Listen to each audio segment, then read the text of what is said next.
Hello, and welcome to Informatically Speaking, a Greater Delaware Valley ANIA podcast designed to promote knowledge sharing in the field of nursing informatics, locally, nationally, and globally within our unique industry. At GDV ANIA, we are committed to providing opportunities for professional development with the goal of advancing nursing informatics practice. I'm your host, Constance McLaughlin. In today's episode, we welcome Whende Carroll, a strong advocate for the evolution of nursing practice through the use of technology and data to enhance the patient and nursing experience. Whende is a master's prepared nurse, board certified in informatics, and is a clinical informatics advisor with HIMSS. She is also a healthcare IT consultant and founder of Nurse Evolution, an award-winning author and editor, and is senior editor for the online journal of nursing informatics. Holy cow, Whende, do you ever sleep? Welcome, and thank you for taking time out of your busy schedule. Thank you so much, Constance. It's a pleasure to be here. So thanks for giving me the opportunity to speak with you today. Yes, I do sleep. And I will talk more about why I enjoy doing so much of the work that I do. Excellent. Excellent. So, we're running this series and talking a lot with nurses and non-nurses, those that are in the healthcare field forever and a day, like most of us. Love talking with you all about the work that you do, not only bringing awareness to all of the possibilities in informatics, but also because of your diverse backgrounds and the experience that you bring. So why don't you share with us, we can start off with this, share with us your drive to change your career trajectory from the bedside into all of the work that you're doing now. I am happy to tell you about that. I've been a nurse for over 25 years and have always had a big love for technology. That's what really started in my early years, and then had an interest in going into nursing. So what I did was I chose nursing, which I was very happy about. And about 5 years into my career, found out that there was a specialty called nursing informatics, and that I could use technology and I could still do nursing. And why that was really important to me was because when I was a nurse on the floor, initially on my unit, I found that there were so many inefficiencies and we were losing so much productivity, mainly because of the workflows and the massive documentation that we were doing, and how there was a lot of waste and a lot of dissatisfaction among nurses, and also that we were impacting there could be some unsafe conditions, and we could just provide better quality and, again, improve efficiencies. So that's what really took me away from the bedside to a non-clinical professional role and into informatics, because I ended up moving into quality improvement, and moving into then informatics really made a transition that really made sense, seeing that I could improve quality for my peer clinicians and patient care teams through the use of technology. And the data, right? So quality is all about the data. And I think that, and you and I had spoke earlier about this, that nurses, floor nurses, bedside nurses, and others too, practice nurses don't really know how to use the data. And that is a big love of yours. So how would you say that informaticists might begin a deeper understanding of the data so that they are able to support nursing staff for quality of care and also even just the adoption of the technology in general? Well, I think in hospitals and in clinical settings, really, what we see that nurses are just, I really always use the term inundated with data from multiple technologies.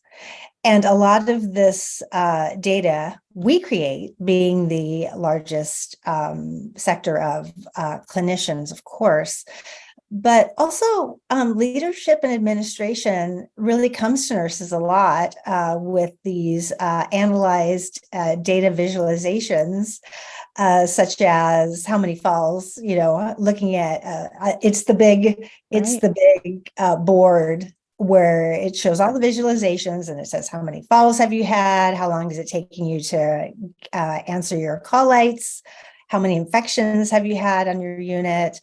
And I think nurses are not really sure what to do with that information. But I think what informaticists can help them do is to understand that they're creating that data and why to care. And caring is really essential because, when we look at the EHR and monitors and medication administration, they enable us to clue in that we need to change our practice and to find and develop better workflows, improve that communication. And it lends us an opportunity, nurses, not just informaticists, to really lend our voices to be heard and to ask questions. And how can we really do things better? And that's where the informaticist really comes in. I see the informaticist as that person who can connect the dots with multiple stakeholders and say, we are all creating this data, and how do we improve really our processes? How do we increase safety? How do we increase productivity? How do we decrease burden? And right now, with our workforce issues and situations, how do we enhance experience? Because those are the things that are going to be are very timely and is going to be important for the future. So I really see informatics as that one of those linchpin unique niches that is going to help us move into the future and in some ways really save nursing. When you talk about the data, yes, there is a huge amount of data that's coming in. There needs to be an analysis really to understand what it is that you're actually looking at. But I think too, and this is something that we've touched on, I think within other podcasts as well, is the fact that I think sometimes we're still stuck in that project mode. We're stuck in the implementation mode where, and that's been since we began, right? So it's been decades that we've been implementing, but making that change to focus on the data and how they're able to use it, how they're able to use it for trending and say, this is the product of the work that you're doing, right? And helping the nurses at the bedside, in the offices, wherever they may be, to really start to think about the fact that they're not just typing in this computer to take care of it, that they're adding the value that we're helping as informaticists to show back to them, to show back to leadership. This is how we're helping to improve care. So that's what I think about when you're talking about helping the nurses to really understand what it is that they're doing with the computer, because it does feel like they're just typing and it's manual. And why do I have to do all of this? This is too much work. Yes, agreed. And I think they do feel that it takes away time from those really valuable patient-centered interactions.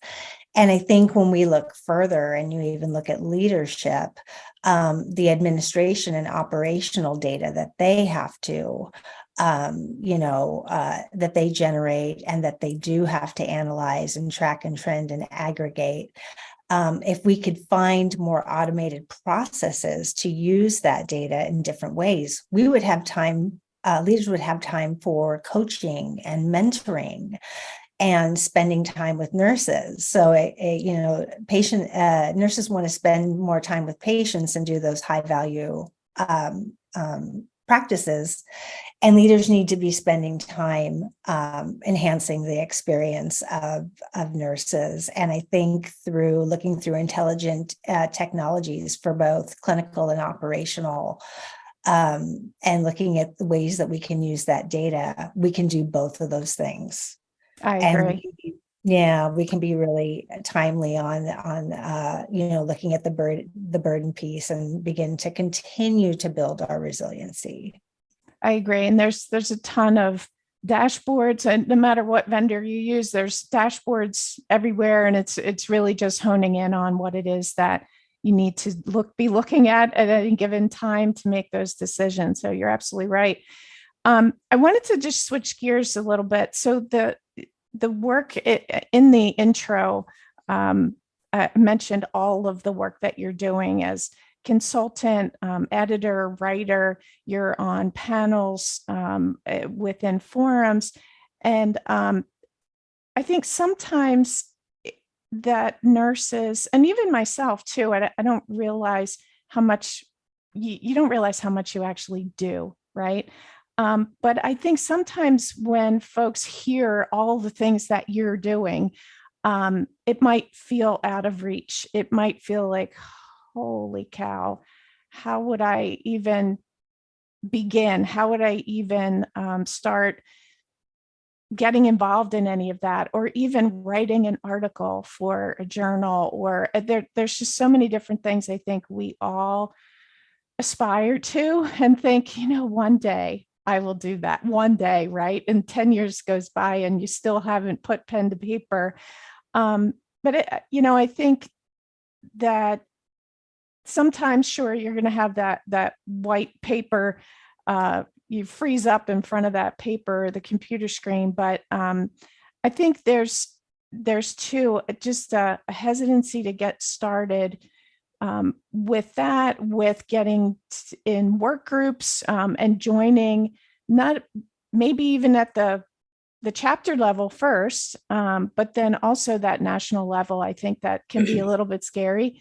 And sometimes too, I think that folks feel like it's going to take a lot of time, right? So was hoping that you could share with us a little bit about, the work that you are doing at the national level, and how nurses like myself could get started in different work groups and get started maybe writing that article. Sure. Another big passion of mine has always been writing, and I'm a ferocious reader.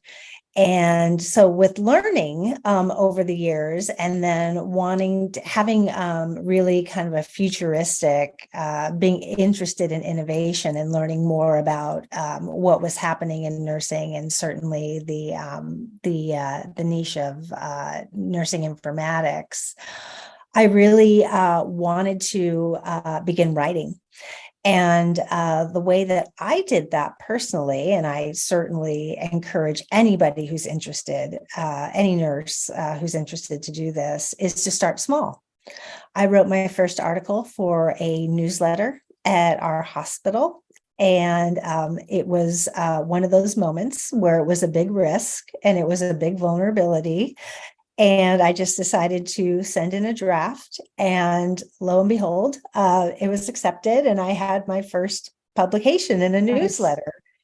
And it kind of springboarded from there, where I wrote different pieces. But one of the things that I really did, and it goes along with what we're talking about, getting involved at the national level and in work groups and committees, is I really built my network. And I did a lot of risk taking and going to conferences where I didn't know anybody, and going to LinkedIn and building my network Mhm. and reaching out to people and saying, I have this manuscript. Would you be willing to look at it? Not knowing if they would help me, not knowing if it was any good. And what I've learned that when you reach out to people or you raise your hand, people say yes to you a lot, and they are very willing to help you, especially in the National Nursing Informatics community. So there are a lot of mentors, and there are a lot of coaches out there, and there's a lot of colleagues out here who want us to be successful. And I think also that nurses have so much knowledge. We don't just have knowledge of the clinical, we have knowledge about how we can improve things and how we do things personally. And we need to share that knowledge, whether it is peer-reviewed literature, whether it is blogs, the places where we get our information now, which is social media, posts on LinkedIn, in Facebook groups on Facebook, anywhere where you can write short and you can write a piece, is what I would do. As I was where I would say that's a good place to start to learn to write, but then also to get started, to kind of loop back to your question about how to get started with writing. Just start, just put something down on paper, and your thoughts will flow. And another good thing to consider about doing is working with somebody else and collaborating on writing with somebody else, because sometimes that can be, shared ideas can feel a little bit more comfortable. I love that. Thanks, Whende. I love to hear other stories about what they do and how they go about it, because it just sparks more inspiration. I don't know. Whenever I talk to new people, I'm always inspired to go do something else. I'm not much of a writer myself, but have done a couple things here and there, maybe not at the national level, but have embarked and reached out through networking, and have been part of some national work groups such as ANI, and of course ANIA. Just even getting involved at the local level in some of the committees there and get your feet wet with that kind of thing. And we all have day jobs, but those are the kinds of things that just expands your network, like you said, and just reach out to people that you don't know. Go to those conferences without friends, so that it forces you to talk to other people, and that's really how you build your network. One group that I know that you're heavily involved with, I think, is the Nursing Knowledge Big Data Science work groups, and there are many work groups there, and they're doing great work there. Can you talk a little bit about some of the work groups? I think we'll probably be able to put a link to the big data website out there for our listeners, but can you talk a little bit about that whole organization? Absolutely. The Nursing Knowledge Big Data Science Initiative is a decade-old initiative that is grassroots, and it was started by nurse leaders, nurse thought leaders, and some of our informatics pioneers to begin to look specifically at nurse-centric data to make sure that it's what we say shareable and comparable across all systems, and that we are beginning to really look at the contributions that nurses make, and then the value of nursing. And that can be in practice, but then that also looks at the informaticists and our data scientists that we are starting to see are being nurses. And when we look at that kind of that trifecta, it all comes together where we can start really saying, we can connect nursing data. And we can do things like data science. That's one of the work groups, looking specifically at nursing value. I'm on the policy and advocacy work group, where we equip nurses to learn how to use policy for technology at the national and federal levels. Wow. I'm also involved, and there is a new work group called the Digital Health and Innovation Work Group, where we're going to start looking at different kinds of digital health products and solutions that we use every day, and say, where are the nurses in development and implementation of these types of tools? Because one thing that we have learned, and another reason why we have this initiative, is that the voice of nursing is not always heard in general. And that certainly in informaticists and the development of technology, that we want to make sure that we have our expertise, that we are at the table and we are the voice of the end user, the patient, the clinician. And then also the research and education that comes out of that. There's a lot of that in the initiative as well. One of the big kind of campaigns that's happening right now is in the education work group.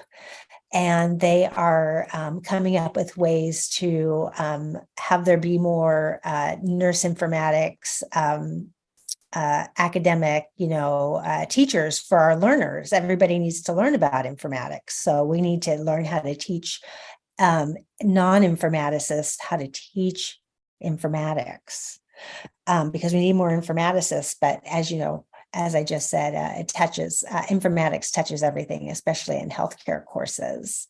So that's some of the work that's really going on. And we continue to expand and look into AI and really starting to look at that documentation burden and improving how we are documenting in the EHR. And an interesting part of that we found is, let's not add more, but let's start to take away some of the, to be more efficient and to really use that data that we're putting in to get out to improve outcomes, quality, and safety. Maybe let's take away some of that data that we are putting in, make it useful, and then again, use our time in the best way possible to work on quality care, patient outcomes, spending more time with the patient. Well, amen to that. Yes, please. Let's take it away. We all know that there's tremendous note bloat out there. And I think too, sometimes, and this is just my opinion, that we kind of did it to ourselves, right? We just over-engineered this thing that we keep typing into every day, and just, sometimes that mindset comes in. If I don't document it, it didn't happen, that all of those different pieces are going to come into it. And so I may be reading some minds of the listeners out there as we're speaking. But I think it's a tremendous undertaking to just even get started, right? So like you said, the pioneers of our trade, of our practice, really started this kind of work at the national level. We have, of course, AMIA, ANIA, we have all of these work groups and organizations that are out there doing what we need to do for our nurses, for our patients, for sure. So I think that we might have another session. Whende, we'd love to invite you back for another session so we could talk a little bit more about that data and maybe dive into the nurse reduction or the documentation reduction. I would welcome that. I would be thrilled to come back and talk about documentation burden, cognitive and administrative burden as it relates to data. Absolutely. Excellent. Excellent. Can't wait for that one. So again, for those of you who are listening, get involved by networking in your own community, join your local professional chapters, be visible, share your knowledge, join a work group, contribute to your profession through your own expertise by presenting, by publishing, by even hopefully you'll be inspired just by this podcast alone. But Whende, thank you so much for joining us. This has really been fun. Yes, it has. Thanks so much, Constance, for the invitation. And I look forward to returning. Excellent. Can't wait for that. Thank you for joining us today. We hope you'll join us again for another session of Informatically Speaking.